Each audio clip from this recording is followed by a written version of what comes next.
Hi, everyone. Welcome to the Body Swapping Stories YouTube channel. Please subscribe to get notifications when new stories come out. Let us know in the comments below of what you think of this story. Enjoy! Have you ever had one of those moments where everything in your life just completely flips upside down in the span of a few seconds? Where you go from having a normal, boring day to suddenly questioning everything you thought you knew about reality? I never believed in science fiction nonsense or weird experiments gone wrong.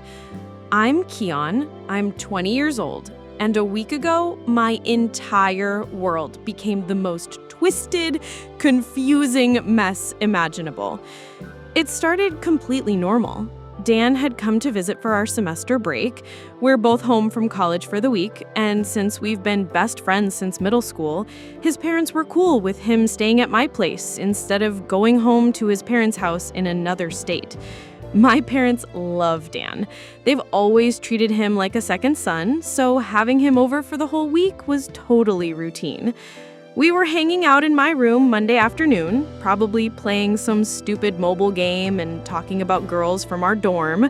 My parents were home too. Mom was downstairs in the kitchen and Dad was somewhere in the house. Around 3 p.m., we heard this massive explosion from somewhere in the neighborhood. The whole house shook. Car alarms started going off, and we could see this weird green light flashing through my bedroom window. "What the heck was that?" Dan said, getting up to look outside. I joined him at the window, and we could see smoke rising from a few blocks away. There was this strange, pulsing green glow coming from the same direction. "Probably that crazy inventor guy, Mr. Peterson," I said. My dad's always complaining about the weird noises coming from his garage. Says he's always up to something. We could hear my parents moving around downstairs too, probably wondering about the explosion. Mom called up to us, "Boys, did you hear that?" "Just some explosion down the street, Mom," I called back. "Probably Mr. Peterson's weird experiments again." "Should we go check it out?" Dan asked. "Nah, my parents would kill me if I got involved in whatever mess that old guy caused." We were trying to figure out if we should at least go downstairs and tell my parents what we'd seen when there was another flash of that green light, way brighter this time. It filled my entire vision like a camera flash, and suddenly I felt like I was falling through space. My ears were ringing, my whole body felt like it was tingling with electricity, and then everything went completely white. When I came to, I was definitely not in my bedroom anymore. I was standing in our kitchen, but everything was wrong. I was shorter than I should be, looking at the counter from a completely different angle. There was weight on my chest that absolutely shouldn't be there, and I was wearing clothes I'd never worn before in my life.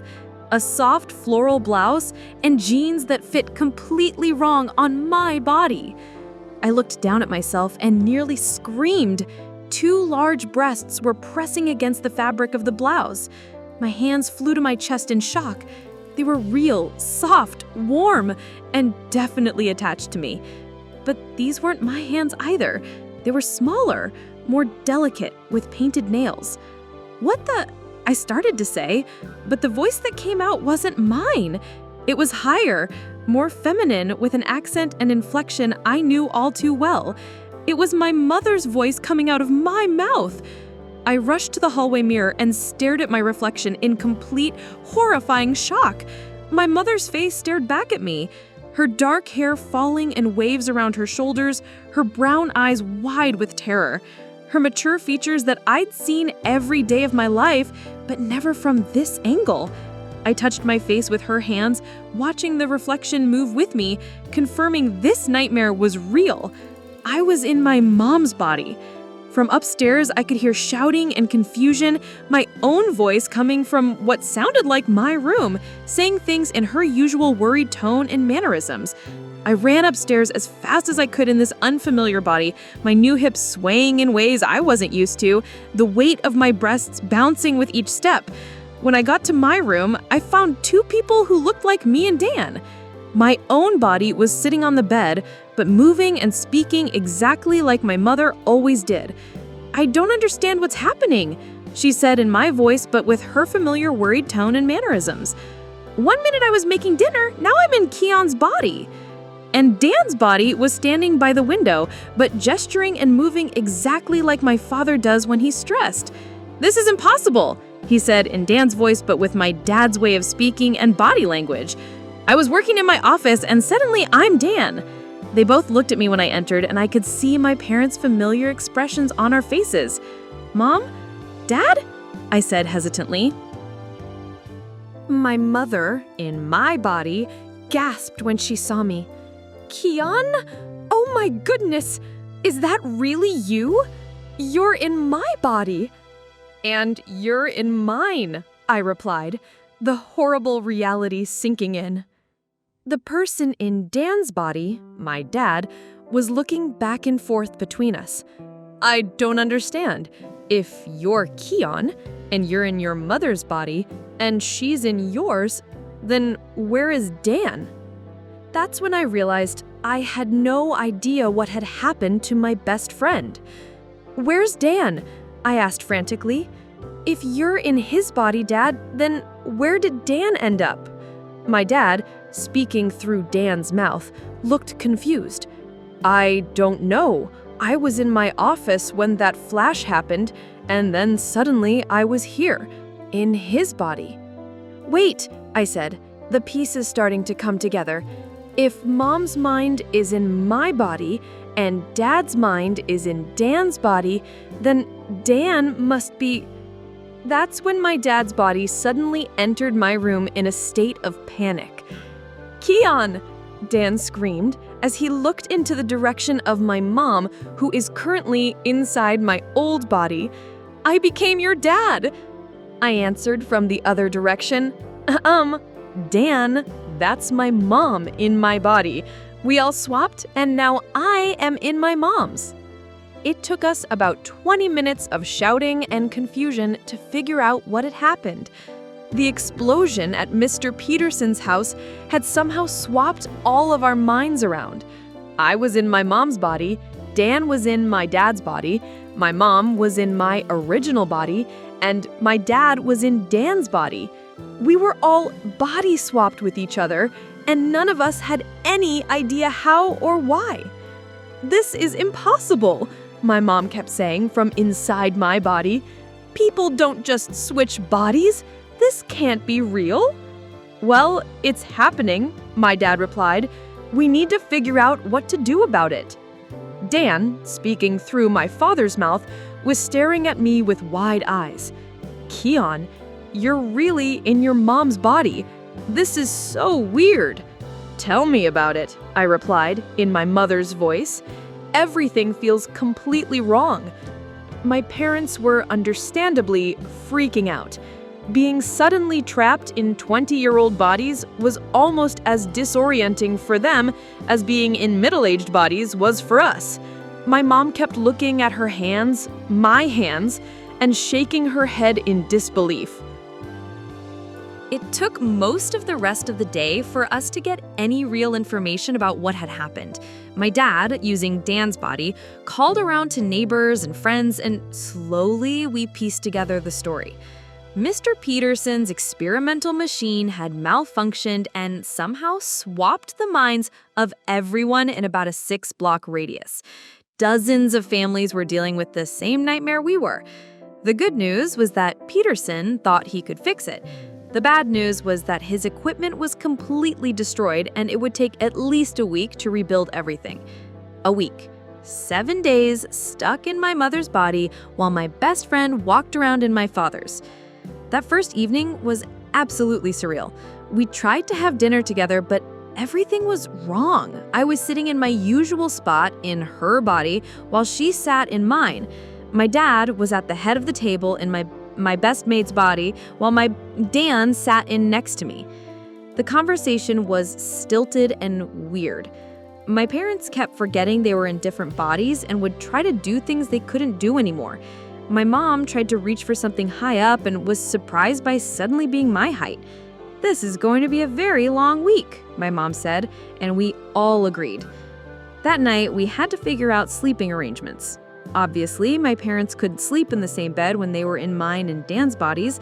That would be way too weird. So my mom took my room, my dad took the guest room, Dan took my parents' bedroom, and I was left with, well, I guess I had to sleep somewhere. "I suppose I should sleep in the living room," I said, gesturing toward the air mattress we'd set up in the living room. "That doesn't make sense," Dan said. "You're in your mom's body. You should probably sleep in your parents' bedroom. I'll sleep here." The idea of sleeping in my parents' bed in my mother's body felt incredibly weird. But he was right, it made more logical sense than trying to squeeze my mom's adult body onto a narrow air mattress. So that's how I ended up in my parents' bedroom that first night, wearing my mother's pajamas, trying to fall asleep in her body. I found some of her nightwear in the dresser, a silk pajama set that felt strange against my skin. Everything was too tight in some places and too loose in others. The fabric clung to my body in ways that made me constantly aware of my different body shape. When I looked at myself in the mirror, I looked exactly like my mother getting ready for bed, which was disturbing on levels I couldn't even begin to process. I barely slept that night. Every time I shifted position, I was reminded of the unfamiliar weight and shape of this body. The way my breasts moved when I rolled over, the different way my hips felt against the mattress, the long hair that kept getting tangled around my shoulders. I kept waking up and forgetting where I was, reaching up to touch my chest and getting a shock when I felt breasts instead of my usual flat chest. The next morning was when things got really complicated. I woke up early and realized I desperately needed to shower. I'd been putting off thinking about this moment, but I couldn't avoid it forever. I was going to have to see my mother's body naked, and there wasn't any way around it. I locked the bathroom door and slowly started undressing with shaking hands. First the pajama top, watching my mother's breasts come into view. They were larger than I'd realized, heavy and soft. Then the pajama bottoms and underwear. When I was completely naked, I forced myself to look in the full-length mirror on the back of the bathroom door. This was the first time I'd actually seen a naked woman in person, and it was my own mother's body. I kept my eyes closed when I changed into her pajama last night. The curves of her waist and hips, the softness of her skin, the dark hair between her legs, everything was completely different from my familiar masculine frame. I couldn't help but stare, even though it felt wrong on every level. I touched my new breasts tentatively, shocked by how sensitive they were, and I felt a strange tingling sensation that traveled straight down to my crotch area. The sensation was so unexpected and intense that I had to grab the bathroom counter to steady myself. This body was responding to touch in ways I'd never experienced. Every sensation was amplified, more intense, more immediate than anything I was used to. Just the simple act of exploring these new physical sensations was making me aroused in ways that were both exciting and deeply confusing. I stepped into the shower, still reeling from these discoveries. The hot water felt incredible against my skin, but everything was different. The way it cascaded over my breasts, the sensitivity of my skin, even the way I had to wash my hair was completely foreign. I tried to wash quickly and efficiently, but I kept getting distracted by how different everything felt. When I had to wash between my legs, the sensation was overwhelming. I'd never experienced anything so sensitive, and I found myself lingering longer than I should have, my body responding in ways I didn't expect. The warm water and soap made everything more sensitive, and I couldn't help but notice how this body reacted. I blanked out. I do remember what happened next. I gave in to the temptation of the sensations I was feeling that I forgot whose body I was in and, well, played. Afterward, I just stood there, under the hot water, amazed and ashamed at what I'd just done. but I couldn't deny how incredible it had felt. When I finally got out and wrapped myself in a towel, I caught sight of myself in the mirror again. My wet hair framed my face differently, and my skin had a flush from the hot water and what I'd just done. For a moment, I looked like an attractive woman, not just my mother's body with my mind inside it. The thought was disturbing and exciting at the same time. I got dressed in some of my mom's clothes, a simple blouse and jeans, and went downstairs to find Dan making breakfast. My parents were nowhere to be seen yet. "Morning," he said, looking up from the stove. "Your parents are still sleeping. I think yesterday wore them out."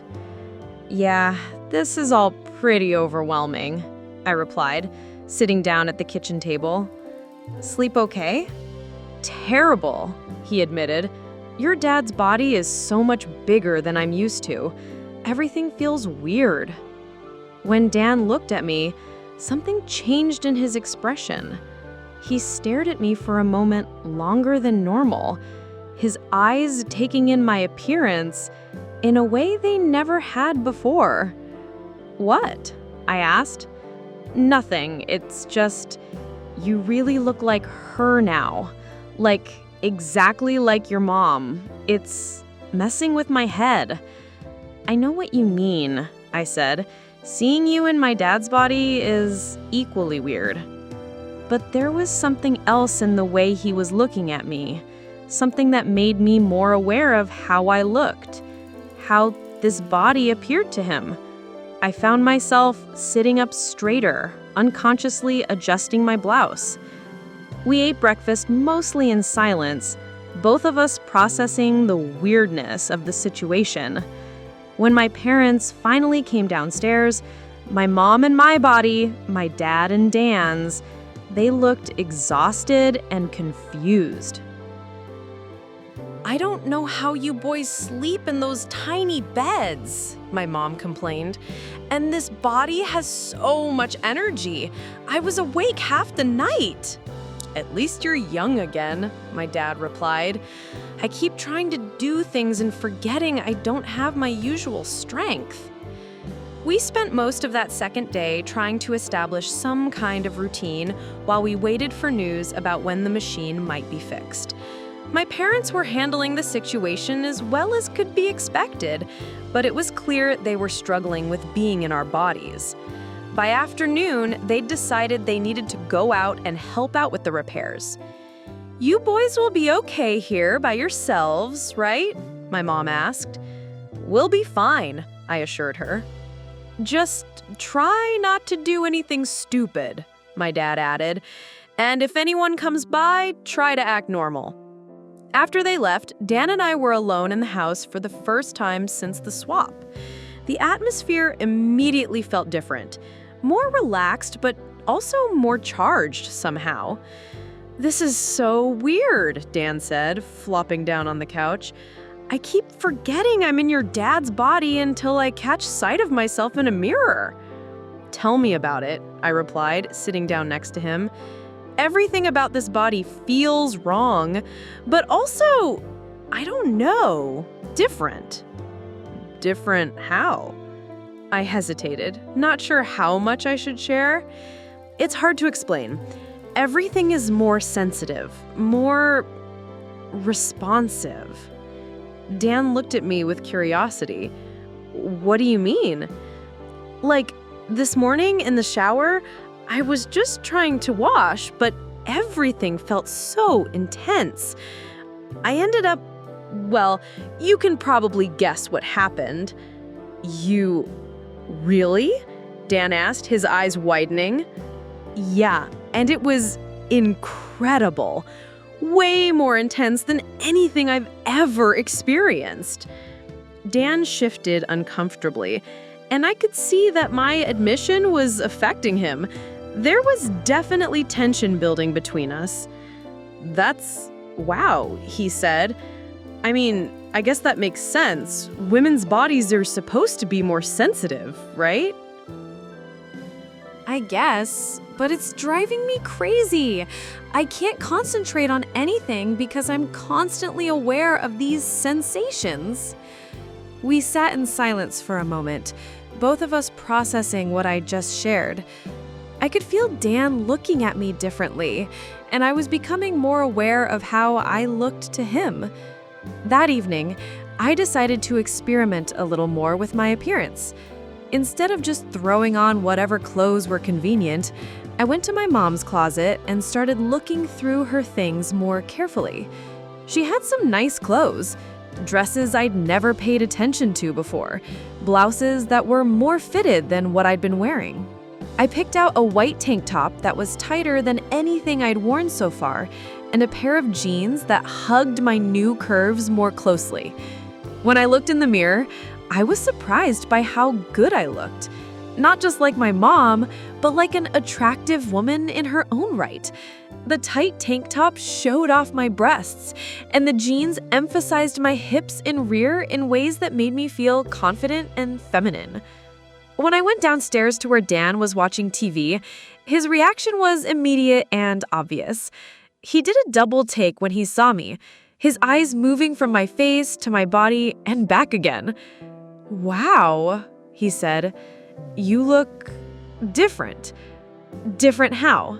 I asked, though I could see exactly how he was looking at me. "More, I don't know, put together, I guess." But his voice sounded strained. I sat down next to him on the couch, very aware of how the tight clothes felt against my body, how they showed off my new figure. The way Dan kept stealing glances at me was making me feel something I'd never experienced before, a kind of power that came from being looked at with desire. "Dan," said. I softened my voice. "Can I ask you something?" "Sure." "Do you think I'm attractive? Like this, I mean." He stared at me for a long moment, clearly struggling with the question. "Keon, you're my best friend. This is really complicated." "I know it's complicated, but that doesn't answer my question." "Yes," he admitted finally. "You're very attractive. You look exactly like your mom, and she's always been, well, you know." "No, I don't know. Tell me." "She's always been really beautiful," he said.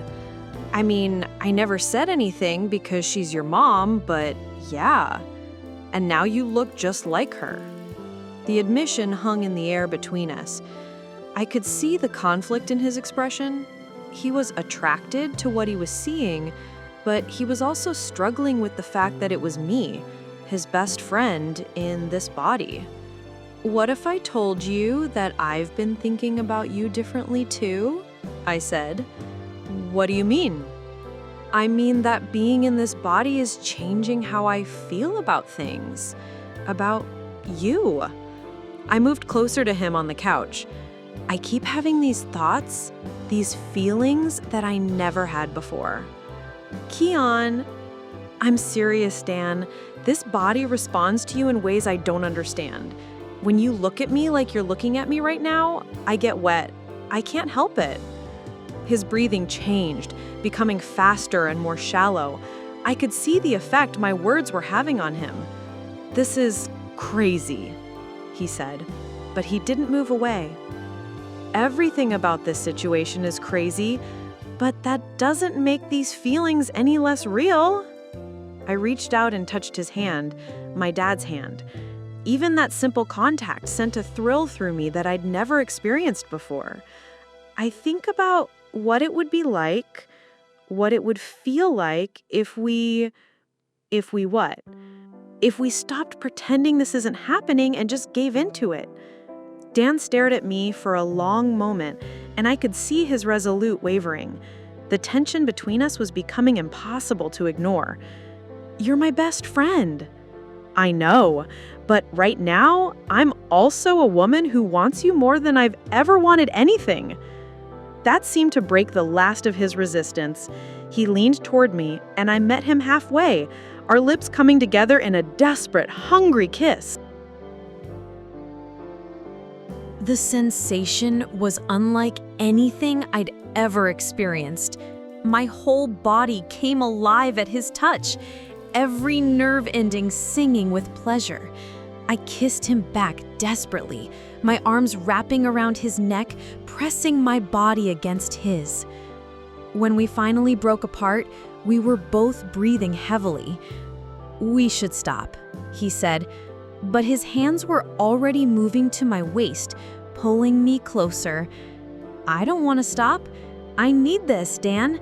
I need you." We ended up in my parents' bedroom, our hands all over each other, exploring these new bodies with desperate curiosity. When Dan touched my body, I made sounds in a way that surprised both of us. When I ran my hands over his chest, my dad's chest, he groaned and pulled me closer. We did stuff for hours that first time, exploring every position, every sensation these new bodies could offer. By the time we finally collapsed, exhausted, I felt like I'd discovered a whole new part of myself. "Dude, it'll be weird when we get back in our original bodies," Dan said, holding me close. "I guess. It's hard to forget I just did stuff while in my mom's body with my father's body nonetheless." From that point on, we couldn't keep our hands off each other. We did stuff constantly. In the morning when we woke up, in the afternoon when we got bored, late at night when we should have been sleeping. Dan started calling me pet names, babe and sweetheart, and I found myself naturally falling into the role of his wife. I'd make him breakfast wearing just one of his shirts, we'd shower together, we'd curl up on the couch to watch movies. It felt natural in a way that should have been disturbing, but somehow wasn't. My parents were dealing with their own challenges. They volunteered to help fix the machine and has never been home since. By the end of the week, they'd made a decision that changed everything. "Boys," my mom said, when they came home Friday evening, "we need to talk." We all sat down in the living room, Dan and I on the couch, my parents in the chairs across from us. "We've been thinking about this situation, and we've decided that we need to make some practical arrangements." "What kind of arrangements?" I asked. "Well, the machine isn't going to be fixed for months, not weeks," my mom explained. "Mr. Peterson's equipment was more badly damaged than anyone thought." "Months?" Dan and I said in unison. "At least until the end of the semester," my dad confirmed. "Maybe longer." I felt a thrill of excitement, though I tried to hide it. "So we've decided," my mom continued, "that we should go back to your college and handle things there. Make sure you keep up appearances." "You're going to pretend to be us at college?" I asked. "It makes the most sense," my dad said. "We can handle your coursework, and you two can stay here and maintain the house. It's better than everyone trying to fake their way through lives they don't understand." Dan and I looked at each other, both of us trying not to look too excited about the prospect of having the house to ourselves for months. "Are you sure?" Dan asked. "That's a big responsibility." "We'll be fine," my mom assured him. "And you boys will be fine here too. Just try to stay out of trouble."